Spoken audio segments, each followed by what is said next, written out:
This is Mini Farming, a beginner's guide to profiting from crops, vegetables, and livestock. Written by Luke Smith. Narrated by Mark Felton for Hot Ghost Productions. Introduction.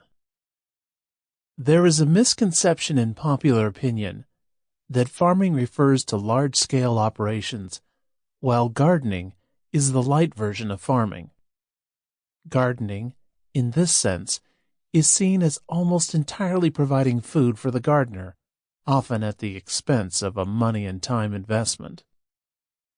The home gardener is able to supplement their diet and save money on vegetables that they would otherwise have bought, but it isn't considered a profitable venture.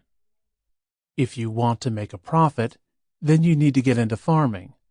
But that requires a lot of starting capital to purchase land for the crops, machinery, and labor to work them, as well as legal documentation.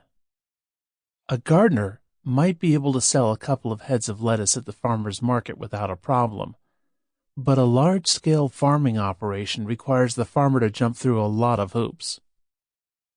One of the reasons this particular misconception is so potent is the economics behind it.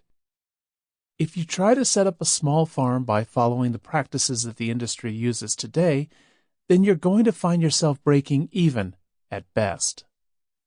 Unfortunately, the odds are stacked against this, and it is much more likely that you will lose money on the endeavor. The problem with turning a profit on a smaller venture in this way is the fact that the techniques used by the agricultural industry are designed for large-scale operations.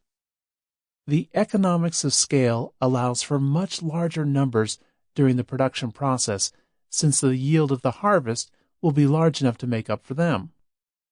With a small farm, this is just not possible. But purchasing a large farm isn't viable for 99% of the population. We don't have the resources to invest in buying more land and setting up enough crops to turn a profit. So, it would seem farming should be left to the professionals, and us small-scale growers should stick to our little gardens. But, thankfully, that isn't true. It is one perspective that seems to jump out from the information available to us, but it isn't the only one. To use a popular metaphor, this perspective sees the glass as half empty. Sample complete. Ready to continue?